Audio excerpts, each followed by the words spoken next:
we do. I Erasmus dia niezaka nampifandanja ny zavatra izay ataon'Andriamanitra sy ny zavatra izay azontsika olombelona atao. And so Erasmus would say, yes, it's a lopsided balance. Ekeny I Erasmus fa tena mitombongilana be izany fifampandanjana izany. In today's lingo, raha ny fiteny amin'izao fotoana izao, where we know about Mount Everest, fantatsika ny tendrombohitra Everest, whereas I don't think Luther and Erasmus knew about that high tsy mountain. fantatry Lutera sy Erasmus ny tendrombohitra avo be eto amin'izao tontolo izao zany. But the point is that Erasmus did try to somehow keep together, God's majestic power and sovereign will, and yet, even though we are like ants, that we need to say that yes to God's grace. Nekeny Erasmus ny fambonina hoe Andriamanitra manerinerina avo indrindra, ary nekeny koa ny fahakelezan'ny olona, ary dia zay koa no neveriny Erasmus mila mamaly na miteny eny isika amin'Andriamanitra. And so I just want to make sure that we acknowledge that for Erasmus, that divine grace is primary still. Noho zany dia ilaina fantatsika ihany mihitsy moa zany hoe ny fahasoavan'Andriamanitra no tena zava-dehibe tamin'ny Erasmus. And Erasmus would acknowledge that the human will is secondary. Ary Erasmus dia nanaiky fa secondaire na ampahany ny sitrapon'ny olombelona. But he would say, even though the human will is hobbled or greatly weakened by sin, kanefa na dia nalemy no alemen'ny fahotana ny sitrapon'ny olombelona, there is by divine grace a place for the human will to respond and say yes to God's salvation. Araky ny Erasmus dia misy ihany ny toerana avy amin'ny fahasoavan'Andriamanitra izay manaiky ny famonjen'Andriamanitra, azon'ny olona manaiky ny famonjen'Andriamanitra. And so we could maybe sum up where Erasmus, his position by the saying. Zao no azontsika mitinana ny hevitry Erasmus. And that is, he wrote, if man does nothing, there is no room for merit. If man does all, there is no room for grace. Okay, say it again, please. You just read it there. If man does nothing, there is no room for merit. Raha tsy manao ininona ny olombelona, dia tsy misy toerana ho an'ny mérite na ny hoe fahamendrehana, hoe mendrika. Ary raha manao ny zavatra rehetra ny olombelona, dia tsy misy toerana ho amin'ny fahasoavana. Averiko ina mandeha zany, raha tsy manao ininona ny olombelona, dia tsy misy toerana ho amin'ny fahamendrehana na mérite hoe za mendrika azo zany. Ary raha ny olombelona no manao ny zavatra rehetra, dia tsy misy toerana ho amin'ny fahasoavana. Okay. And so maybe an example from my home will help shed light a little bit on this. Ohatra avy amin'ny tokantranoko na ny tranonay.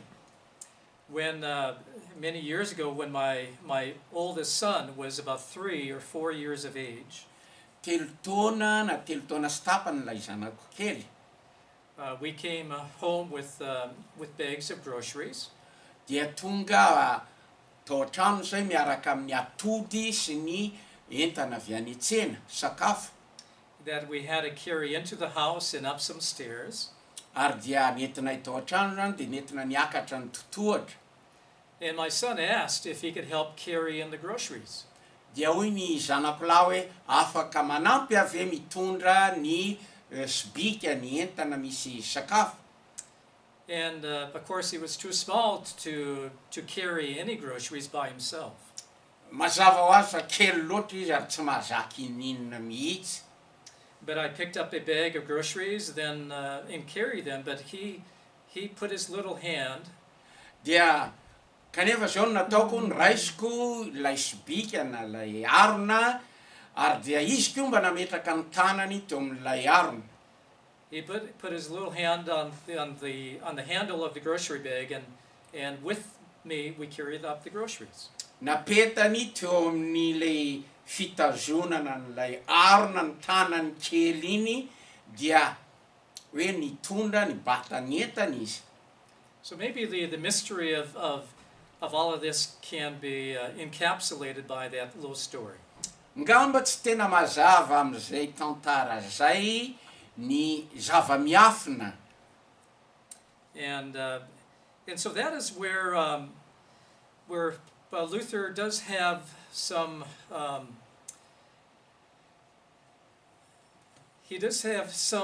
hurdles that I don't think he was successful in passing. Izany araky ny hevitro zany ozy izy dia nisy sakana na hurdle barrière zay teo anoloan'ny Lutera ary zay sarotra taminy ny niakatra izany sakana izany. And so one of them would be, what do we do with all of the scripture? Satria sarotra amintsika ny mijery ahoana ary ny fandraisan'ny Lutera ireo soratra masina maro hafa. Like in Deuteronomy 30:19. Deutéronomie 30:7. Where the people of Israel are given a choice to choose between life and death. Nomena safidy ny zanak'Israely eo anoloan'ny fiainana sy fahafatesana. Mifidy. In many ways, Scripture exhorts us to choose between right and wrong. Amin'ny toerana maro ny soratra masina dia mampirisika antsika hisafidy manoloana ny tsara sy ny ratsy. And of course, those moments perhaps have, in a technical sense, have nothing to do with being saved. Marina fa tsy misy fiantraikany amin'ny hoe voavonjy sa very isika amin'ireo zavatra ireo. Where again we must acknowledge the truth of Scripture that all have fallen short of the glory of God. Ny zavatra zay eketsika dia efa nanota avokoa ny olona rehetra ary tsy manana ny voninahitra avy amin'Andriamanitra. But yet, that way that we are to say our yes or no to God's grace. Kanefa ny amin'ny hoe manaiky na eny na tsy ny fahasoavan'Andriamanitra. And so, like I'll read a scripture from Philippians 2. Filipianina toko faharoa vakitsika. Therefore, my beloved, as you have always obeyed, Noho izany rahalahy tahaka ny efa nankatoavanareo hatramin'izay. So now, not only as in my presence, Tsy hoe eo anatrehako, but much more in my absence, fa ohatra na dia lavitra aza work out your own salvation miasa ny amin'ny famonjenanareo with fear and trembling, amin'ny tahotra sy ny ovitra. for it is God who works in you, Fa Andriamanitra no miasa ao anatinareo both to will and to work, ny amin'ny fanekena, ny amin'ny sitrapo sy ny amin'ny fanaovana for his good pleasure. araky ny sitrapony. So there we have that wonderful, mysterious paradox. Hitatsika eto ity zavatra mahafinaritra toa mifanohitra, paradox, Where the Apostle Paul exhorts us to work out our salvation, zay amporosian'ny apôstôly Paoly antsika hiasa ho amin'ny famonjena antsika, and yet it is God who is at work in us. kanefa Andriamanitra no tena miasa ao anatintsika, To both will miasa ao anatintsika amin'ny sitrapontsika aizantsika manaiky, and to work for his good pleasure. ary manao ny sitrapony. I think as long as we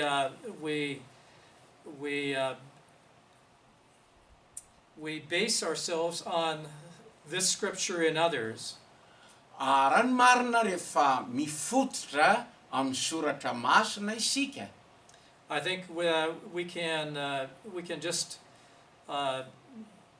we can somehow acknowledge both realities, but again to know God's initiative in His grace, and it's a mystery that we can't fully explain. dia tonga sika amin'ny fanekena ny fahasoavan'Andriamanitra, ary zava-miafina izany ary ny amin'ny toetratsika. And this maybe is where Martin Luther I think he over-explained himself. Hitatsika eto hoe tafahoatra ny fiazahan'ny Lutera manazava ny tenany, And maybe overthought some things. ary azo lazaina hoe tafahoatra ihany koa no fisainany, When he somewhat dismantled this connection, this mysterious paradox. rehefa laviny Lutera izany paradoxa izany, na fisiany zavatra roa toa mifanohitra kanefa mitoetra miaraka. And so the second point of critique Ny kritika faharoa is given Luther's position, he explained it all by